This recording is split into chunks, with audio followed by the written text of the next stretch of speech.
वक्त मैं दिल्ली के सामाजिक कल्याण मंत्री राजेंद्र पाल गौतम के घर के बाहर मौजूद हूं और यहां पर आप देख रहे होंगे बड़ी संख्या में लोग मौजूद हैं। सैकड़ों हजारों की संख्या में लोग यहां पर आए हैं और जो लोग हैं वो उनके समर्थन में आए हैं, क्योंकि सामाजिक कल्याण मंत्री राजेंद्र पाल गौतम ने इस्तीफा दे दिया है। और इस्तीफे की वजह है कि उन्होंने बाबा साहेब डॉक्टर अम्बेडकर के नाम पर जो 22 प्रतिज्ञाएं हैं उनको दोहराया था। और 5 अक्टूबर को दिल्ली में एक कार्यक्रम हुआ जहां पर राजेंद्र पाल गौतम भी शामिल हुए और करीब 10,000 लोगों ने बुद्ध धर्म की दीक्षा ली, जिसके बाद बीजेपी ने उन पर हमला किया। बीजेपी ने उनके वीडियो शेयर किए और ये कहा कि अरविंद केजरीवाल और उनकी पार्टी आम आदमी पार्टी हिंदू विरोधी है। और गुजरात चुनाव को ध्यान में रखते हुए अरविंद केजरीवाल ने अपने मंत्री से इस्तीफा ले लिया, अपने मंत्री की बलि दे दी। तो जो सामाजिक कल्याण मंत्री राजेंद्र पाल गौतम को इस्तीफा देना पड़ा, उसको लेकर समाज में भी गुस्सा है, एक रोष है। और वो लोगों का रोष आज हमें सड़कों पर नजर आ रहा है। ये उनके घर से निकलते हुए सैकड़ों हजारों लोगों का काफिला राजेंद्र पाल गौतम का शक्ति प्रदर्शन, हम इसे शक्ति प्रदर्शन कह रहे हैं। साथ साथ ये जो बहुजन समाज के लोग हैं उनके लिए भी अपनी सामूहिक एकता को दिखाने का मौका है, क्योंकि राजेंद्र पाल गौतम का इस्तीफा कहीं ना कहीं अम्बेडकरवादी आंदोलन की भी हार है। उसको ये दिखाते हैं कि कैसे बाबा साहेब डॉक्टर अम्बेडकर के नाम पर वोट तो सबको चाहिए, लेकिन उनके नाम पर अगर कोई शपथ लेता है, अगर उनके विचारों को मानता है, अगर बाबा साहेब डॉक्टर अम्बेडकर के आंदोलन को आगे बढ़ाने की बात करता है, तो फिर अरविंद केजरीवाल उसकी बलि ले लेंगे।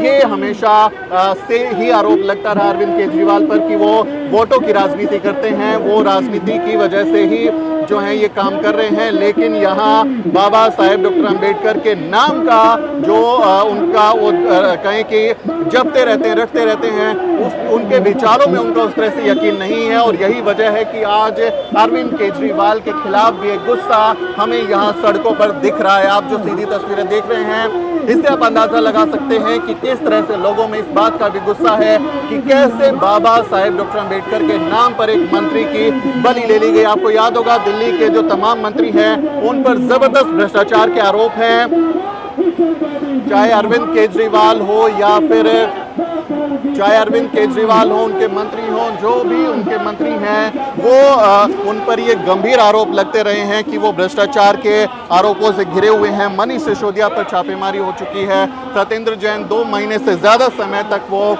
जेल में रह चुके हैं, लेकिन उनके बाद उनका इस्तीफा नहीं लिया गया। अरविंद केजरीवाल साथ खड़े हुए हैं। गुजरात के अध्यक्ष जो है इटालिया, उनको जब गिरफ्तार किया गया तो पूरी आम आदमी पार्टी उनके समर्थन में आ गई और उनके समर्थन में उन्होंने बयान जारी किया और ये कहा कि जो अभी दिल्ली सरकार के गुजरात में चुनाव जीतने की संभावना है उसको रोकने के लिए बीजेपी ऐसा कर रही है। लेकिन एक दलित बैकग्राउंड से आने वाले मंत्री के साथ ऐसा नहीं किया गया। राजेंद्र पाल गौतम का इस्तीफा ले लिया गया और आम आदमी पार्टी ने उनसे दूरी बना ली, कहें कि एक तरीके से उन्हें अकेला छोड़ दिया। ये कहा गया कि अरविंद केजरीवाल ने उन्हें बीजेपी के सामने सरेंडर करते हुए अकेला छोड़ दिया है गुजरात चुनाव की वजह से, और उसी को लेकर जबरदस्त गुस्सा लोगों में नजर आ रहा है।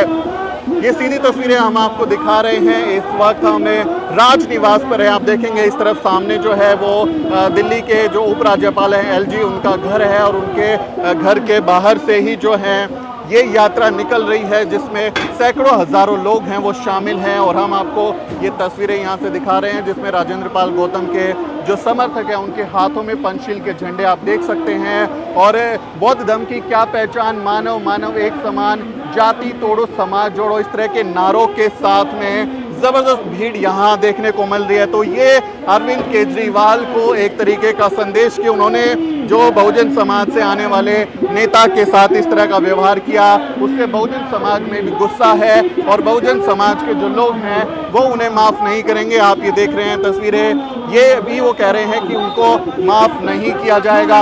अरविंद केजरीवाल जो कहते हैं कि बाबा साहेब डॉक्टर अम्बेडकर के अनुयायी हैं, उनकी तस्वीर लगाकर वो वोट पाते हैं। पंजाब में उन्होंने सरकार बनाई और फिर उन्होंने दिल्ली में भी दलितों के दम पर सरकार बनाई। दिल्ली पंजाब में काफ़ी संख्या है, पंजाब में 32% के आसपास दलित आबादी है, वहीं दिल्ली में 20% के आसपास दलित आबादी है जिन्होंने अरविंद केजरीवाल पर भरोसा किया, उनकी सरकार बनाने में मदद की, लेकिन सरकार बनते ही अरविंद केजरीवाल ने क्या किया वो सबके सामने अब जाहिर हो गया है कि वोटों की राजनीति करनी है, वोटों के लिए काम करना है और वोटों की खातिर ही वो चुनाव लड़ रहे हैं। उसका जो आरोप है अरविंद केजरीवाल पर वो देखने को मिल रहा है। तो ये तस्वीरें हम आपको दिखा रहे हैं जिसमें आप देख सकते हैं कि बड़ी संख्या में कैसे राजेंद्र पाल गौतम के जो समर्थक हैं वो अरविंद केजरीवाल सरकार के खिलाफ अपना गुस्सा जाहिर कर रहे हैं। वो बता रहे हैं कि कैसे अरविंद केजरीवाल ने सिर्फ राजेंद्र पाल गौतम का इस्तीफा नहीं लिया बल्कि उन्होंने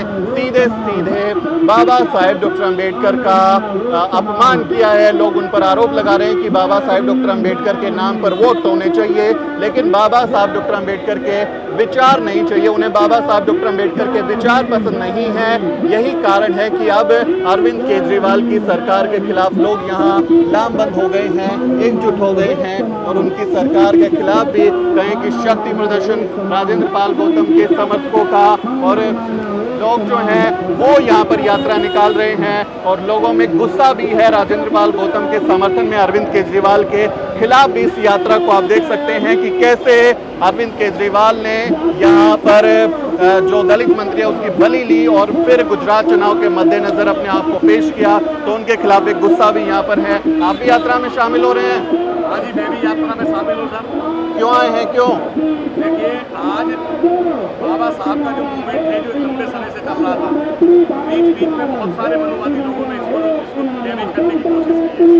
आज उन्हें बाबा साहब के मूवमेंट को मान्यवर काशीराम जी ने आगे बढ़ाया और काशीराम जी के जाने के बाद में कहीं जाके बाबा साहब के मूवमेंट में कुछ कमी पड़ गई। अब जो है, अब समय आ गया है पूरे देश में बहुजनों को जाति के आधार पर उनके साथ जातिगत उत्पीड़न हो रहा है, उनकी हत्याएं हो रही है, बलात्कार हो रहा है, मूछों के ऊपर बच्चों को मारा जा रहा है, तमाम जो है सारी चीजें हो रही है। इसलिए हम लोगों ने निर्णय लिया है कि हम समाज के लिए राजनीतिक काम करेंगे, आगे बढ़ेंगे और इन ब्राह्मणवादी के ताकत है इसको कामयाब नहीं होने देंगे हम। इसके लिए हम लोगों ने पूरे देश से आह्वान किया है कि वो एक साथ इकट्ठे हों और इस मूवमेंट को आगे बढ़ा। बाबा साहब के उसको पूरा करने के लिए राजेंद्र पाल गौतम का जिस तरह से इस्तीफा लिया गया उससे नाराजगी है, लोगों में गुस्से में हैं लोग। जिस प्रकार से मंत्री राजेंद्र पाल गौतम जी का इस्तीफा लिया गया है उससे निश्चित तौर से नाराजगी है। समाज सब समझ रहा है, चाहे मंत्री जी अपने आप नहीं बता पा रहे हैं, लेकिन समाज में सब लोग रोटी खूब खाते हैं, कोई काम में नहीं खाता है, सब समझते हैं राजनीति क्या है और ये किस तरह से हमारे समाज को अपमानित करने का काम राजनीतिक पार्टियों ने किया है, उसको समाज बर्दाश्त नहीं कर। लोग कह रहे हैं कि बाबा साहब डॉक्टर अम्बेडकर की अपमान किया है केजरीवाल ने, उनका फोटो लगाते हैं, विचार नहीं मानते। देखिए, मैं तो कई बार बोल चुका हूँ कि पार्टी या कोई भी हो वो सब वहाँ पर उसकी बात करती है जिसके पीछे सत्ता, जिसके पीछे वोट बैंक है। और बाबा साहब का एक बहुत बड़ा वोट बैंक इस देश में है, क्योंकि बाबा साहब इस देश के मूल्यवासियों के नेता है और मूल्यवासी इस देश में सबसे ज्यादा है, 90% है। इसलिए वो बाबा साहब की तो बात करते हैं, बाबा साहब की तो बात करते हैं, बाबा साहब को मानते हैं लेकिन बाबा साहब की नहीं मानते, जिसकी वजह से तमाम जो देश का बहुजन समाज है वो किसी भी प्रकार से इन ब्राह्मणवादी पार्टियों से लाभान्वित नहीं है, जिनसे बड़ा लॉस हो रहा है, मूवमेंट को भी लॉस हो रहा है। इसलिए माननीय राजेंद्र पाल गौतम जी के नेतृत्व में अब ये सामाजिक आंदोलन की शुरुआत हो गई है। तो ये आप देख रहे हैं, सुन रहे हैं, लोगों के अंदर एक गुस्सा भी है, एक रोष भी है कि किस तरह से अरविंद केजरीवाल ने जो दलित बैकग्राउंड से आने वाले जो कैबिनेट मंत्री थे राजेंद्र पाल गौतम, उनका इस्तीफा लिया, उसके खिलाफ भी नाराजगी और ये नाराजगी आज सड़कों पर नजर आ रही है। लोग नाराज हैं। अरविंद केजरीवाल से भी सवाल पूछ रहे हैं कि आपको बाबा साहब डॉक्टर अम्बेडकर के नाम पर वोट तो चाहिए, लेकिन कोई दलित यदि बैकग्राउंड से आने वाला मंत्री अगर बाबा साहब डॉक्टर अम्बेडकर के सपनों का भारत बनाने की बात करता है, उनकी बातों पर चलने की बात करता है, तो अरविंद केजरीवाल उनकी बलि ले लेते हैं। इस बारे में आपका क्या कहना है, कमेंट करके जरूर बताएं।